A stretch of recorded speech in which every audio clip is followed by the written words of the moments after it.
pourquoi ces drones n'ont pas été interceptés. Général, j'ai envie de savoir ce que vous en pensez. Et pourquoi on ne sait pas où ils se trouvent? Parce que c'est quand même un petit peu inquiétant d'être... On a l'impression d'une perte de contrôle quand même de la situation. Je crois qu'à travers toute l'Europe occidentale, personne n'est en mesure d'abattre des drones de ce genre aujourd'hui. À Roissy, je n'ai pas vu qu'il y avait des batteries anti-aériennes, il n'y a pas de canon, il n'y a pas de... Donc il y a des radars civils qui repèrent ce genre d'engin. Ouais, et on fait quoi? Et donc le commandant de la police de Copenhague qui dit on a décidé de ne pas l'abattre. Très franchement, moi je doute qu'il avait les moyens de l'abattre en réalité. Et ça aurait supposé une coordination. Il y avait peut-être une frégate pas loin qui aurait peut-être pu tirer dessus ou un truc comme ça.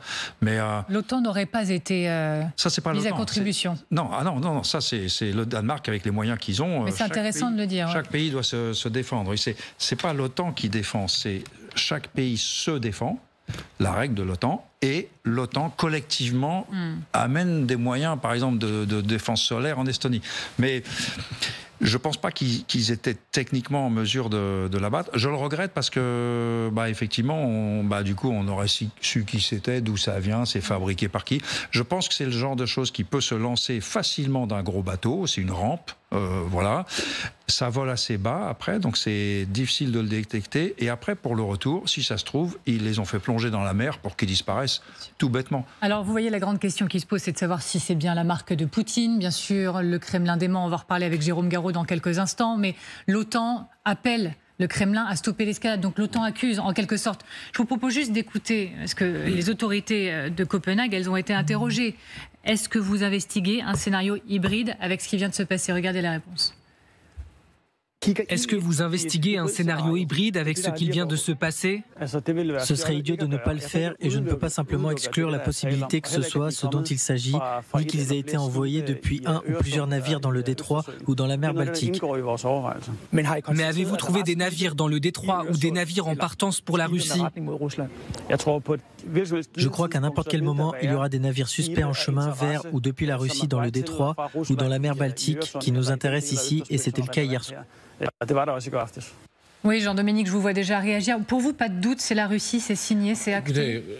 J'en sais rien, j'ai pas de preuves absolues, mais on peut quand même constater que depuis quelques semaines, ça fait beaucoup d'actions russes, que ce soit en Pologne, en Roumanie, en Estonie l'autre jour. Là, maintenant, il y a ces affaires au Danemark et en Norvège. Il y a eu effectivement des attaques informatiques contre des aéroports ces jours-ci.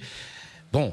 Je ne vois pas, ça peut être effectivement des gens qui travaillent pour la Russie, comme les gens qui viennent en France mettre des étoiles juives ou des mains rouges sur les murs, qui ne sont pas des Russes réellement, mais qui sont payés par les Russes. Alors regardez, justement, Jean-Dominique, on s'est fait un petit rappel quand même des événements des derniers jours, parce que c'est la compilation de tous les événements. Vous avez la Pologne, on était le 9 septembre, 19-23 drones russes ont pénétré l'espace aérien, le 13 septembre Roumanie, le 19 septembre Estonie, ce week-end, donc c'était également un avion russe repéré au-dessus de la mer Baltique. On a quand même l'impression qu'il y a quelque chose en cours du côté russe, une volonté d'agression, de test. Alors évidemment, comme on n'a pas identifié quels étaient ces drones, d'où ils partaient, où ils allaient, quel modèle c'était, où ils sont, on n'en sait rien. Et c'est vrai, alors là, le général a parfaitement raison, c'est très compliqué d'arrêter ce genre de choses. Il faut bien voir que toutes ces infrastructures critiques, les aéroports, mais aussi les centrales nucléaires, mais aussi les lieux du pouvoir. Je crois qu'à Oslo, les drones ont survolé ce qui est un peu l'équivalent de nos Invalides ou quelque chose comme ça, où il y a des cérémonies importantes. Toutes ces zones-là, il va falloir finir par les mettre sous une bulle de protection quasiment permanente pour empêcher ce genre de choses. Ça va être compliqué. À Paris, on pourrait le faire, par exemple. À Roissy, on a en permanence... Vous voyez la discussion qu'on vient d'avoir. On est en train de se demander si à Paris, au-dessus de nos aéroports, on est capable de se protéger. Pour vous, ça peut arriver demain? Ça peut arriver demain, ça peut arriver tout à l'heure. Ça peut arriver tout à l'heure. Alors, évidemment... Paris, c'est un peu plus loin, mais on a vu les Ukrainiens faire des opérations très spectaculaires en Russie à partir de camions qu'ils avaient emmenés, portés. bien sûr, ça peut arriver ce soir à Roissy. Il ne faut pas se raconter d'histoire. Alors, on n'est pas non plus complètement dépourvu de moyens. Il y a, à l'heure où je vous parle, 24 heures sur 24, un hélicoptère en alerte sur la base aérienne de Villacoublay avec des tireurs d'élite à bord qui seraient capables d'être envoyés en urgence. Mais vous voyez ce que ça veut dire. Il faut arrêter toute la circulation aérienne au-dessus de l'Île-de-France tout d'un coup. Alors, on va s'arrêter quand même sur ce point qui est, certes, je le reconnais, assez anxiogène, mais visiblement, la question maintenant se pose et sur la table. Maintenant, si ce sont bien des drones russes, on n'est plus sur les pays baltes, on n'est plus sur la Pologne, on est un peu plus en profondeur dans notre espace. Vous êtes d'accord avec Jean-Dominique Mercier, général? En France, on peut tout à fait imaginer que demain, après-demain, on soit en train de se dire autour de cette table, on a vu des drones survoler nos infrastructures? En préliminaire, je dirais qu'il est rare que je sois en désaccord avec Jean-Dominique Mercier. Mais pour les Russes, il faut bien voir que pour eux, les détroits, la Kattegat et Skagerrak, c'est la même chose que les Dardanelles. Dans la psyché russe, Oslo et Copenhague, c'est un goulot d'étranglement pour la Russie, la mer Baltique est une mer OTAN, et donc c'est pas par hasard, quitte à lancer des drones et à aller chatouiller les gens, les envoyer là a l'avantage de donner des renseignements très utiles pour, on ne sait jamais, une phase ultérieure, vous voyez, plus qu'à la limite tester Roissy qui est derrière. Mais autre petite question, il y a eu des exercices de l'OTAN au Groenland, c'est le Danemark. Oui. C'était je regarde mes notes, 14 septembre dernier. Oui. Est-ce que ça peut participer? Est-ce que c'est une réponse? Vous menez vos exercices, nous sommes capables de vous atteindre et nous faisons la démonstration. Oui, alors déjà, il y a, en Norvège, il y a un centre d'exercice très important. Alors c'est sur ordinateur, donc ça se voit pas trop, mais il y a des exercices assez fréquents. Pendant la guerre froide, le commandement OTAN, il y avait un commandement spécifique de l'OTAN, l'Anjut, justement pour contrôler l'accès. Et voilà, donc on redécouvre l'importance du détroit du Danemark. Il y a aussi, je pense, toute cette série, vous avez montré, il y a toute une série de provocations et tout. Je pense que c'est aussi pour compenser l'échec de Zapad. Zapad, c'est un pétard mouillé. Le grand exercice militaire en Biélorussie. Progressivement, il est devenu un petit spectacle, 13 000 hommes, un petit spectacle à la limite du pitoyable. Et donc là, en entretenant tout le monde a des vapeurs maintenant avec les drones, etc. Ça fait partie de camoufler l'échec de Zapad, je pense. Alors, je ne vais pas faire attendre plus longtemps Jérôme Garraud qui s'est mis en place pour nous du côté de Moscou. Jérôme, la Russie dément catégoriquement, c'est ça? Bonsoir Amélie, oui, sans surprise. Alors en réalité, le Kremlin, ce matin, a fait un démenti global à propos, effectivement, de cette histoire des drones dans le ciel de Copenhague, mais de manière plus générale, à propos des drones dans le ciel polonais, des avions dans le ciel estonien, etc. À chaque fois, pour tous ces exemples, Dmitri Peskov, dans son style, on va dire, lapidaire, explique qu'il s'agit d'accusations infondées et point, pas davantage d'accusations. Pour Copenhague, il s'appuie sur le fait que c'est vrai, il y a encore peu d'éléments connus. Le secrétaire général de l'OTAN cet après-midi, d'ailleurs, disait lui aussi qu'il était encore un petit peu tôt pour en tirer des conclusions et pour formellement imputer la responsabilité de cet accident, de cet incident à la Russie. Évidemment, aujourd'hui, Moscou peut se retrancher derrière cet argument. Messieurs, infiniment. Juste Audrey Chabaï, formidable Audrey Chabaï qui est en régie, a retrouvé une séquence télé 17 septembre dernier, télé russe, donc la voix du Kremlin, qui visait très fortement, vivement, le Danemark précisément, regardez. Le Danemark est devenu le leader des hystériques qui soutiennent l'Ukraine. Liberté pour le Groenland. Ils installent des usines ukrainiennes et maintenant Zelensky appelle tous les pays européens à suivre l'exemple du Danemark et à construire aussi des soi-disant usines pour, in fine, tuer des citoyens russes. Donc nous devons officiellement les considérer comme des cibles légitimes et tout détruire avec des Oreshnik. Oui, moi aussi je pense que si un pays construit une usine ukrainienne, Ce pays est de facto en guerre contre nous, ce qui en fait une cible légitime. C'est d'ailleurs la raison pour laquelle ils construisent ces usines au Danemark. Ils savent que si la Russie frappe un pays de l'OTAN, cela déclenchera une troisième guerre mondiale. Mais on n'a pas forcément besoin de faire le travail nous-mêmes, de nos propres mains.